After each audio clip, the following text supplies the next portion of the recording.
O Cão, o Lobo e o Rato, por Olavo de Carvalho, 8 de maio de 2015. Jean Baptista Vico ensinava que nada conhecemos tão bem quanto aquilo que nós mesmos inventamos. O Sr. Marco Antônio Villa ilustra essa regra com perfeição. Após declarar, em artigo do Globo, que, na política é indispensável, ao enfrentar um adversário, conhecê-lo, abertura triunfal que realiza as mil maravilhas o ideal literário do conselheiro Acácio, ele inventa um PT à imagem e semelhança da sua própria estreiteza mental e o enfrenta até mesmo com certa bravura. No seu entender, o PT nada tem de comunista. É apenas um mix original que associa pitadas de caudilismo, com resquícios da ideologia socialista no discurso, não na prática, um partido centralizado e a velha disfarçatez tupiniquim no trato da coisa pública, tão brasileira como a caipirinha que seu líder tanto aprecia. Desprovido de todo aparato marxista e de toda conexão com o movimento comunista mundial e suas tradições, reduzido a um fenômeno folclórico local sem nenhuma retaguarda estratégica, o partido governante está pronto para ser demolido na base de puras notícias de TV, sem o menor combate ideológico ou sondagem das suas conexões internacionais. Foi nisso que se especializou o Sr. Villa, e ele desempenha essa tarefa pelo menos tão bem quanto faria qualquer aprendiz de jornalismo. Dos que temem que na sua atitude haja um excesso de presunção otimista, ele se livra com meia dúzia de petelecos, rotulando-os de exaltados e nécios, proferidores de puras e cristalinas bobagens, culpados de absoluto desconhecimento político e histórico, de restaurar o rancoroso discurso da Guerra Fria, de usar conceituações primárias que não dão conta do objeto e de retirar do baú da história o anticomunismo primário, isso quando alguns deles não chega mesmo a ser, como ele disse na TV, um astrólogo fascista embusteiro metido a líder político. Tendo assim alcançado um recorde jornalístico de insultos por centímetro de coluna, ele se sente preparado para provar cientificamente a ausência de comunismo no PT. E eis como ele se desincumbe da tarefa. O petismo impôs seu projeto criminoso de poder, sem que tivesse necessidade de tomar pela força o Estado. O processo clássico das revoluções socialistas do século XX não ocorreu. O assalto ao céu, preconizado por Marx, foi transmutado numa operação paulatina de controle da máquina estatal no sentido mais amplo, o atrelamento da máquina sindical, dos movimentos sociais, dos artistas, intelectuais, jornalistas, funcionando como uma correia de transmissão do petismo. Quem quer que tenha estudado o assunto, ao menos um pouquinho, entende, logo ao primeiro exame, que isso que o Sr. Villa acaba de descrever é a aplicação fiel, milimetricamente exata, da estratégia de Antônio Gramsci para a conquista do poder pelos comunistas. Nada de tomar o Estado pela força, nada de assalto aos céus. Em vez disso, a lenta e quase imperceptível ocupação de espaços, ou, nos termos do Sr. Villa, o atrelamento da máquina sindical, dos movimentos sociais, dos artistas, intelectuais, jornalistas. Faz quase 6 décadas que o movimento comunista internacional em peso adotou essa estratégia, por ser ela a única compatível com a política de coexistência pacífica entre a URSS e as potências ocidentais, preconizada por Nikita Khrushchev no discurso que proferiu em 1956 no 20º Congresso do Partido Comunista Soviético.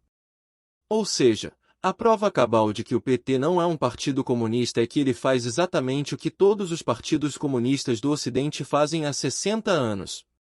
Não é de tapar a boca de qualquer astrólogo fascista embusteiro?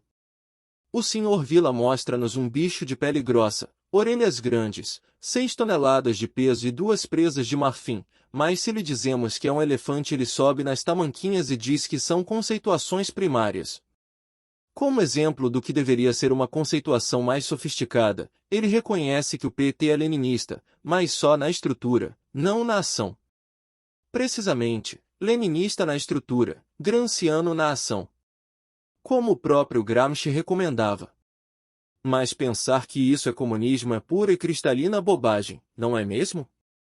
Especialmente para quem, nada sabendo de Gramsci e muito menos das longas discussões entre intelectuais gramscianos que prepararam e preparam cada decisão do PT, descreve o gramscismo sem saber que é gramscismo e jura, de mãos postas, Que o PT jamais teve outro estrategista senão Macunaíma, nem outra inspiração senão a caipirinha. Como falar em marxismo se Lula sequer leu uma página de Marx? Pergunta o Sr. Vila. Bem, no tempo em que eu andava com os comunistas só vi 2 deles lendo Marx. O terceiro era eu. Os outros li exemplares de A Voz Operária e as resoluções do Comitê Central. O próprio Rui Falcão mal conhecia o Manifesto Comunista. Mas isso é só uma curiosidade. O fato é que o Sr. Lula não leu talvez uma só página de Marx, mas o Sr. Frei Beto leu muitas, além de um bocado de Gramsci, e há décadas exerce as funções de cérebro do ex-presidente. Ou o Sr. Frei Beto, coautor da Constituição cubana, cofundador do Foro de São Paulo e mentor reconhecido de um gratíssimo Sr. Lula, não é ele próprio comunista? No entanto, se o argumento do Sr. Vila não vale para o caso do Sr. Lula, vale para o do próprio Sr. Vila. Ele definitivamente não é comunista, já que não leu Marx. Se tivesse lido, não teria escrito esta lindeza. Quando Lula chegou ao Palácio do Planalto, o partido só tinha de socialista o vermelho da bandeira e a estrela. A prática governamental foi de defesa e incentivo do capitalismo. Em momento algum se falou em socialização dos meios de produção. Pois Marx ensinava, precisamente, que a socialização dos meios de produção não seria possível antes de totalmente desenvolvidas as forças produtivas do capitalismo. O processo, dizia ele, poderia levar décadas ou até séculos.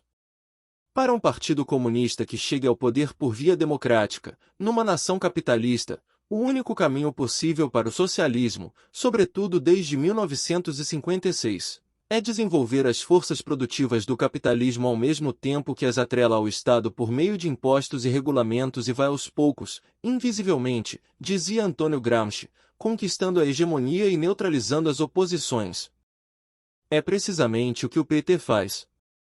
Já me expliquei um pouco a esse respeito 1 ano atrás, neste mesmo jornal. Mas nem o próprio Lenin, que subiu ao poder nas ondas de uma revolução armada e tinha todos os instrumentos para governar pelo terror, saiu logo falando em estatizar. Fez como o PT, deu um incentivo ao capitalismo enquanto montava o sistema de poder hegemônico, tomando gradativamente dos burgueses os meios de ação política enquanto os mantinha anestesiados por meio de vantagens financeiras imediatas. Foi isso que ele resumiu na máxima: a burguesia nos venderá a corda com que a enforcaremos.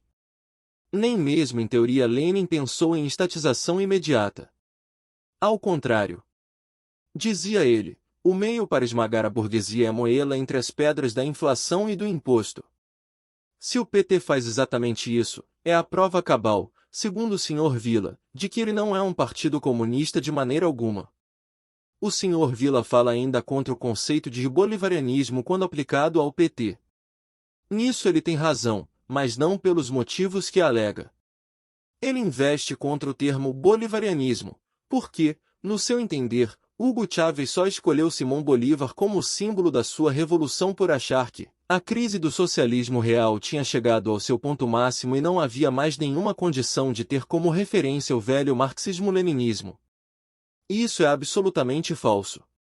Em primeiro lugar, adotar a máscara nacionalista, populista ou coisa que o valha não foi, como sugere o Sr. Vila, um arranjo de última hora, uma alternativa de emergência adotada no ponto extremo de uma crise do marxismo, mas é um dos hábitos mais velhos e constantes do movimento comunista, que desde os anos 30 do século passado veio se camuflando como progressismo, terceiro-mundismo, movimento dos não alinhados, antifascismo, anticolonialismo, teologia da libertação, filosofia da libertação, panafricanismo, etc, etc, etc.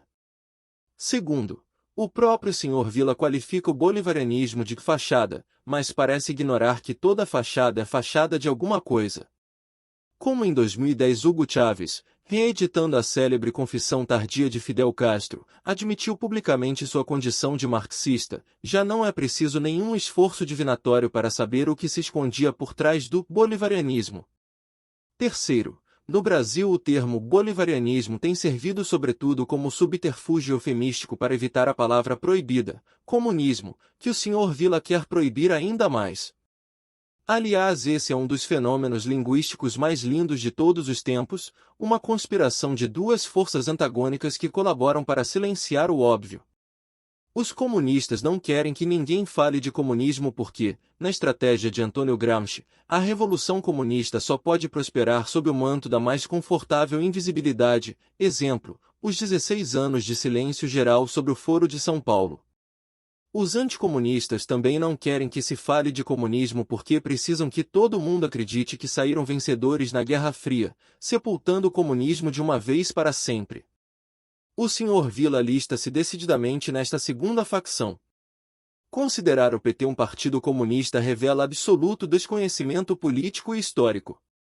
Não passa de conceder sentido histórico ao rançoso discurso da Guerra Fria. O Muro de Berlim caiu em 1989, mas tem gente em Pindorama que ainda não recebeu a notícia.